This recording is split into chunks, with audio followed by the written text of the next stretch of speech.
Hello students, welcome to the second lecture in chapter 2 of this course. In this chapter, we are studying systems of linear equations, matrices, and using matrices to solve the equations. Okay. In the previous lecture, we had an introduction to this whole process, the outline of it. So we started with the diagonal form of a system of equations, which is the ultimate step, the final step in any process of solving the equations. Okay, once you have it in the diagonal form, you have the values of your variables, right? But how do we reach there? Because your equations as they are initially will have x and y and z all together in every equation, right? We need to process it.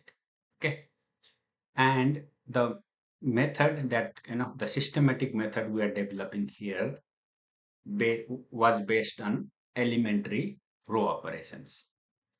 So we laid the foundation by introducing the three basic row operations in that video.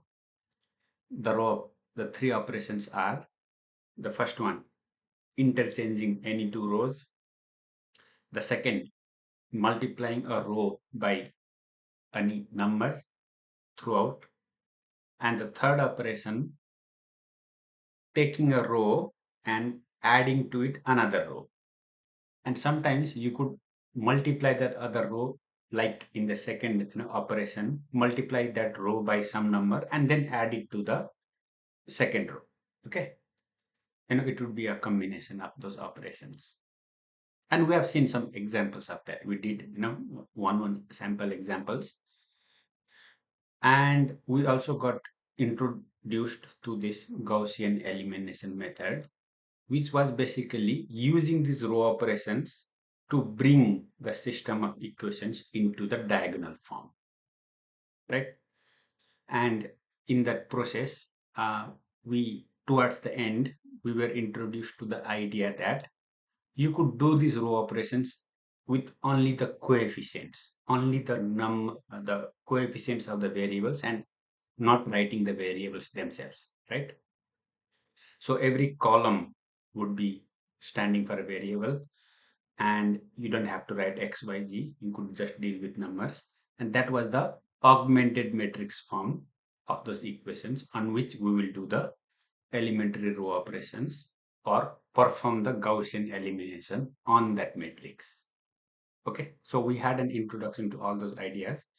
And in the subsequent video in which I solved problems, the problem set 2, that video, we did a bunch of practice problems and the ideas of no solution, unique solution, and infinitely many solutions.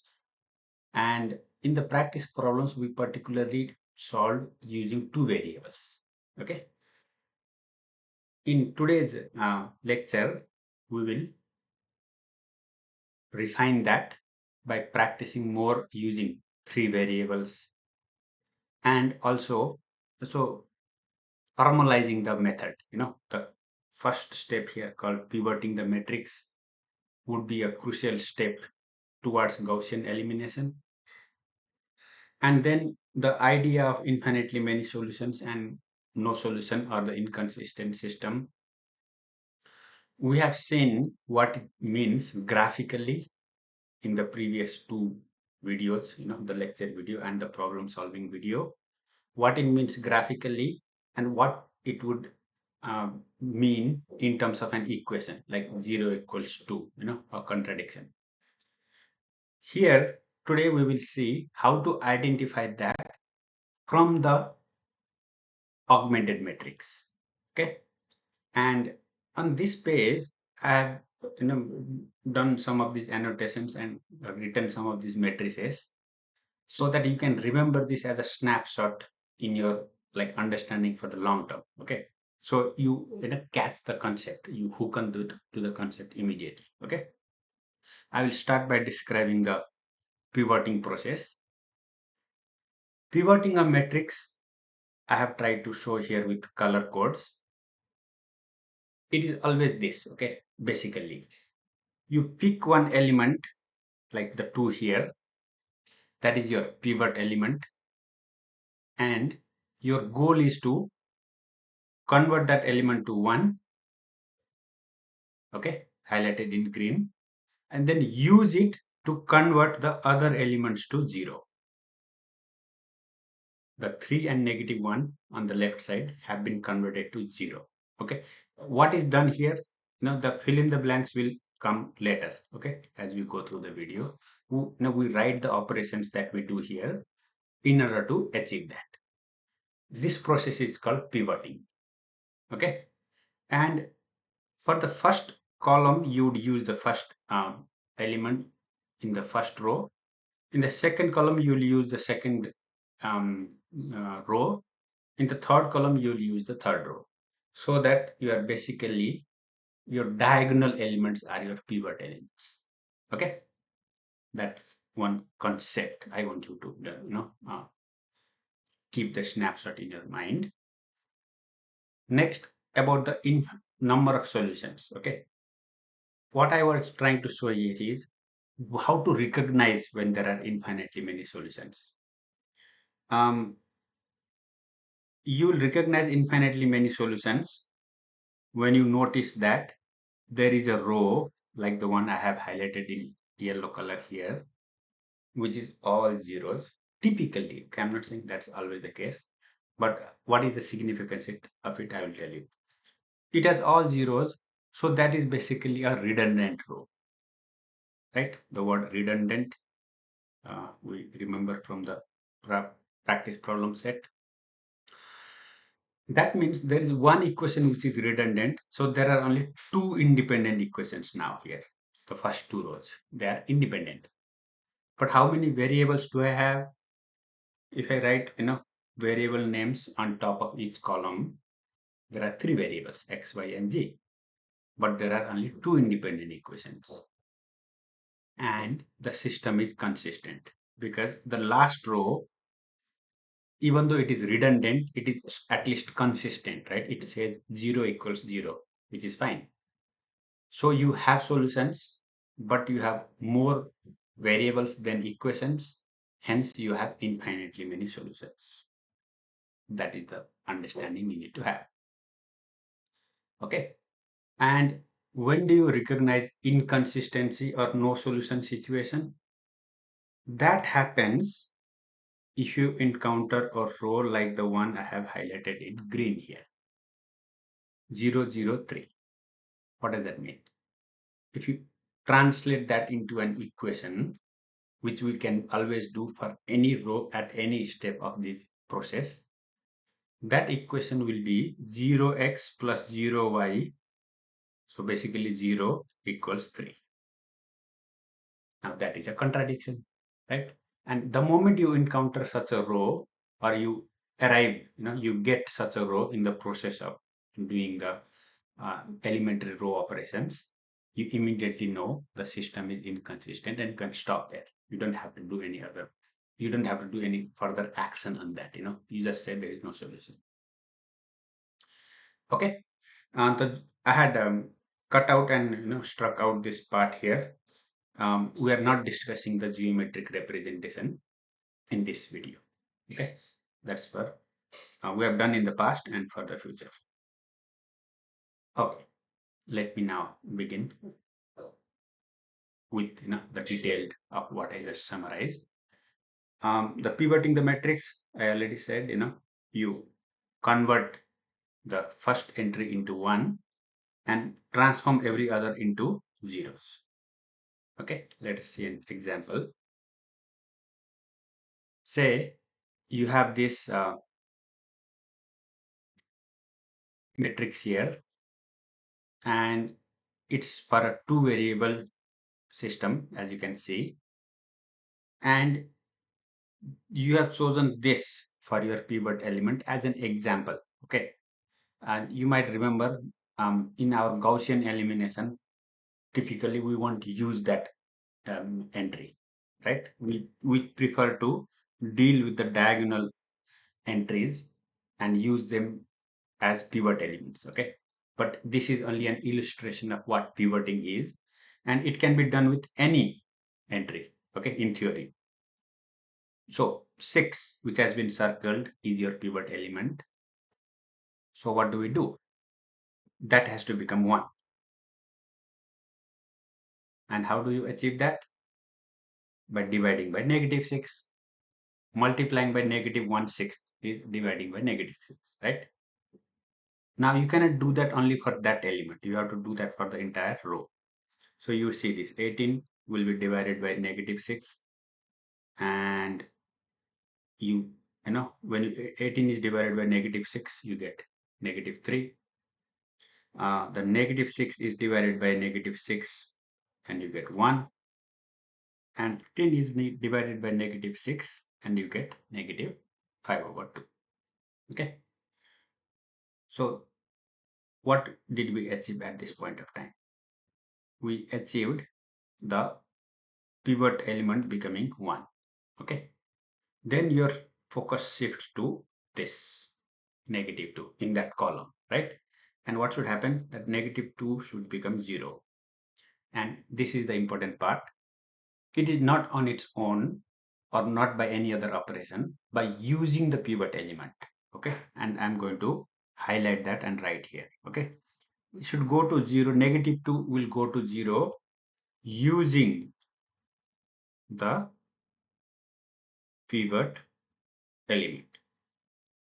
And that is something you might want to remember. In every pivoting process, we always use the pivot element to convert the other elements to 0. Okay. So which means our pivot element has become 1 here. So you are going to add plus 2 times that, right? And when you add plus 2 times 1 here, you get 0. And you have done the same operation on the entire row, and your pivoting is complete. Okay, so that is the illustration of pivoting. Now we are ready. We have enough tools now to understand and perform the Gaussian elimination method. And here is a algorithm for it, right?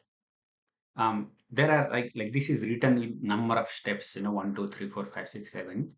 But in summary, the idea is simple. Okay, you can read the slide, but I will describe to you what the whole process is in brief. Okay, the process is you write the matrix form of the equation, the augmented matrix form, right?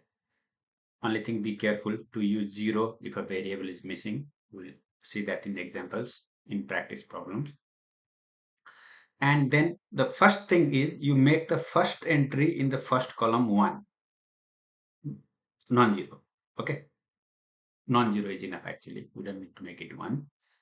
So in your matrix, if it is not already the case, you make sure that you start with a non-zero element like 2 here. Okay, if it is not, you interchange. Like if the first entry in the matrix is 0, for example, but you have a non-zero entry below, just swap the 2 rows, right? Which is one of the elementary row operations. And then you start the process of pivoting. Okay. And how do you do the pivoting? First, you do the pivoting with the first column. Like we saw the example, follow the process of pivoting. When you are done with that column, move to the second column. In the second column, you will use the second non-zero element.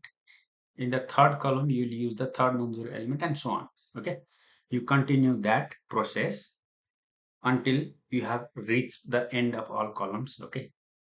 Now that can happen in many different ways. So I don't want to speak all the theory without the actual examples here. We will encounter them when we do problems. Okay. You will know where it ends because you would have exhausted through the diagonal, right? You are going diagonally, and at some point you will reach the end, right? No more operations can be done. But that doesn't mean you will always get the neat diagonal form, what we want, x, y, z. Sometimes a little weird kind of matrix will be there, but you will know that you have reached the end of the process. As I said, we will better It's better explained through examples. Okay.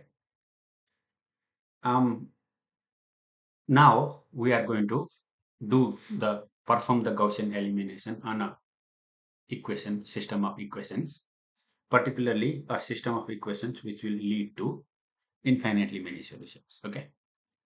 I want to remind you, in the previous lecture we have already done this, but we did on a unique solution. There was a precise value of x, y, and z, right? Of course, that is a first easy example to discuss, because we don't want to throw in all complex ideas at the start. Now we are ready to do that. Okay, so we will do the Gaussian elimination where we will get infinitely many solutions. Let us. So here a description again, like how to know when there are infinitely many solutions is described here. Um, Pause the video, read the slide. Okay, I would recommend that. I would go to the example. Okay, look at the system first and follow every step. This is the system of equations given to you. Okay, and what did we do? First, you wrote the augmented matrix form. Okay, with only the coefficients. And then you are now beginning the process of reducing it, using the elementary row operations, the Gaussian elimination method. What is the first thing? You want this element to be non-zero. Good, it is. We didn't have to do anything, it was already. Next, pivoting the first column, right? That is the next step. For pivoting the first column, that 2 is your pivot element. So that has to become 1. What did we do? Divide by half. Remember, you cannot divide only the first element 2. You have to divide the entire row. So divide, 2, 2, 4, 8 by half. I mean, multiply by half or divide by 2. And that becomes 1, 1, 2, 4. Okay. And then here is another thing that is coming up.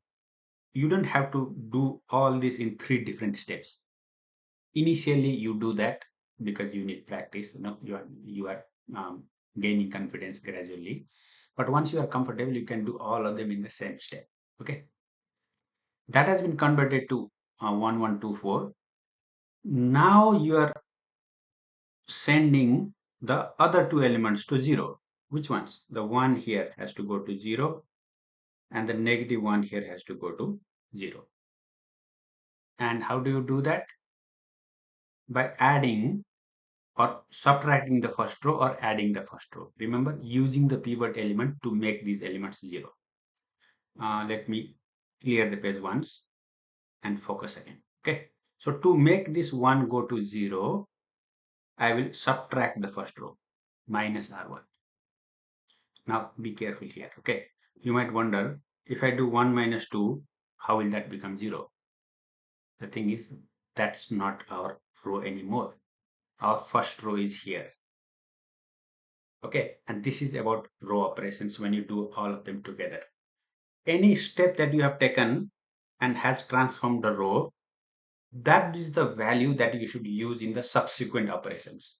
So when I write here R2 minus R1, okay, this is basically R2 minus R1. When I do R2 minus R1 here, that R1 is this row.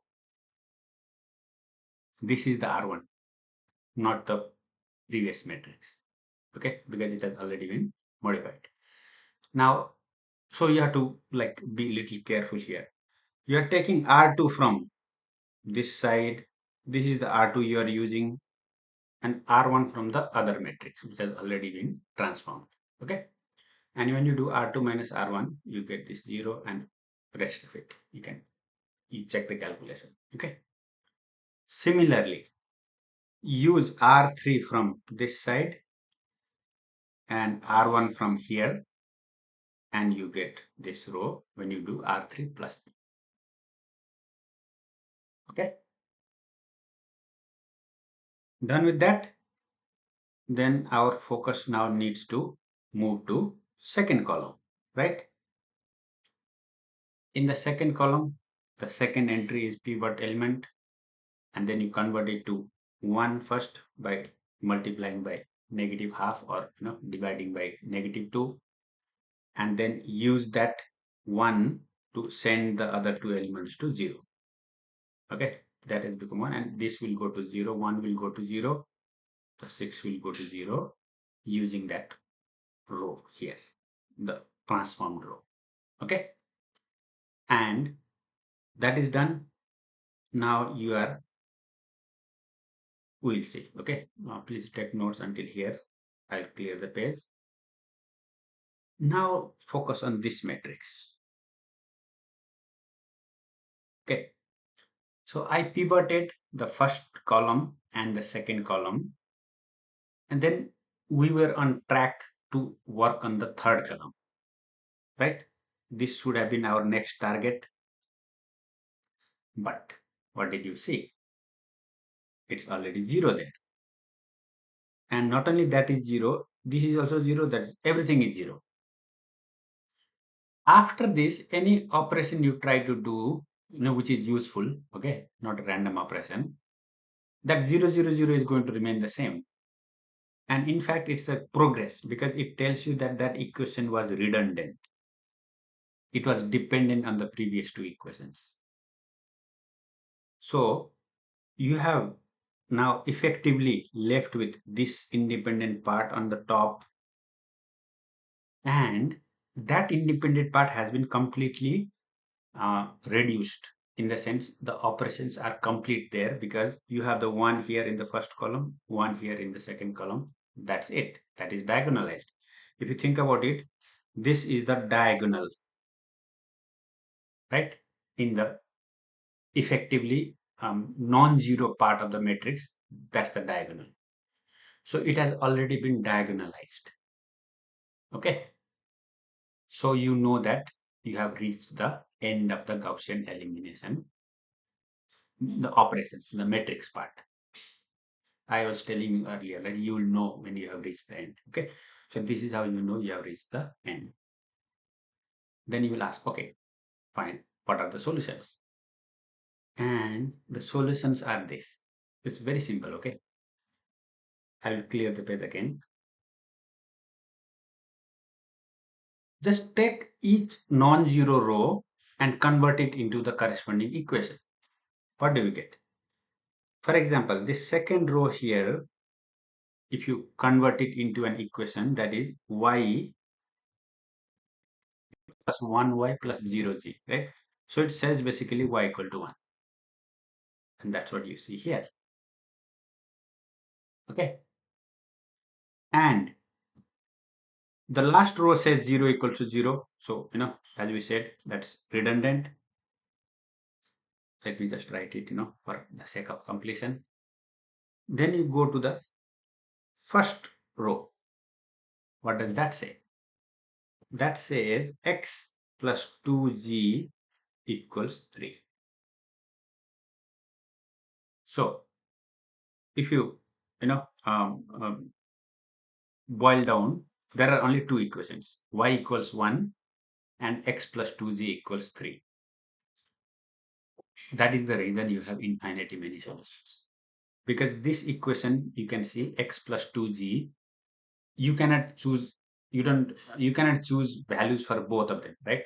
You pick the value of for one of them, or sorry, what I meant to say is, you cannot, that equation is not going to give you unique values for both x and z.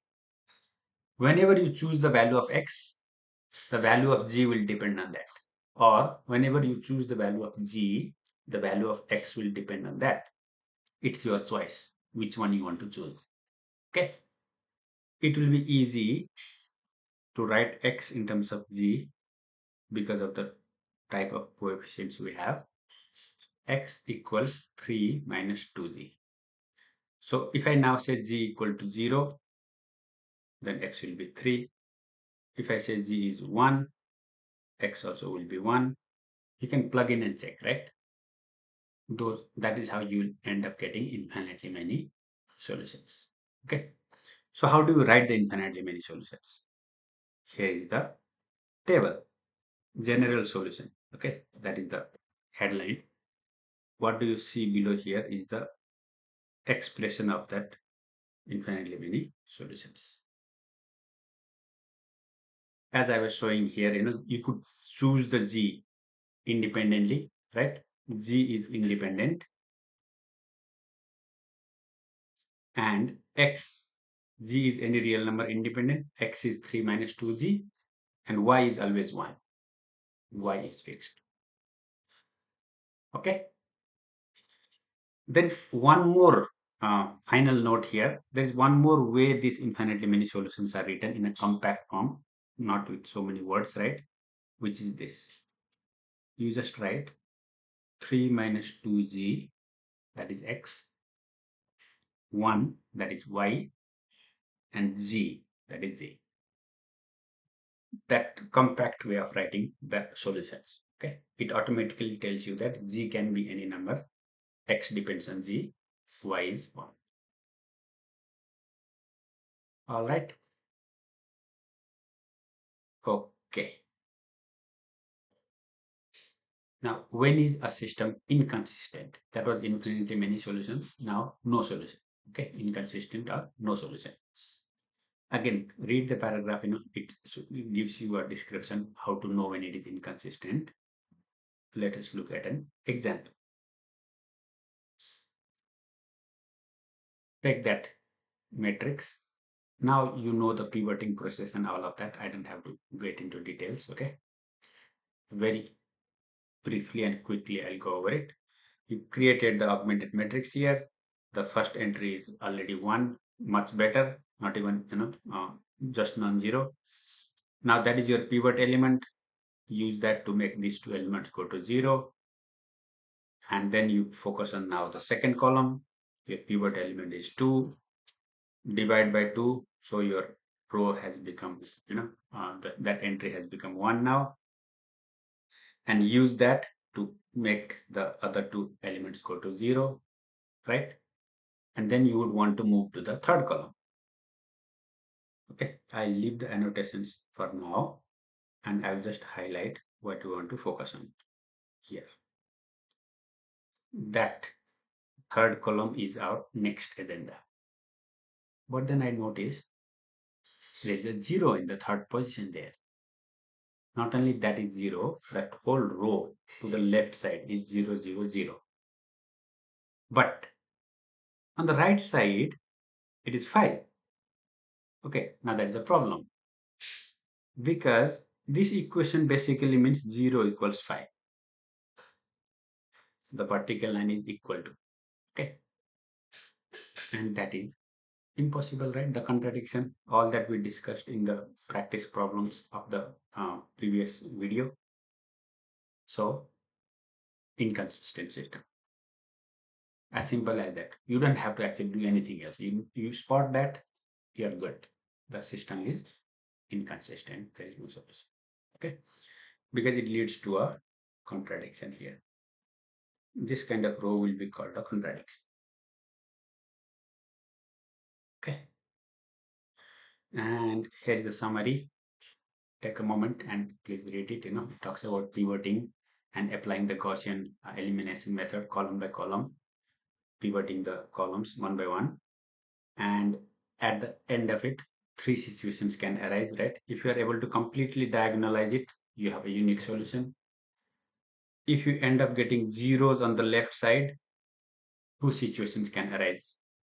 If the right side is also 0, you have infinitely many solutions. If the right side, if you have 0, 0, 0, but the right side is some non-zero number, then you have no solution. That is the summary of it. Okay. And I think,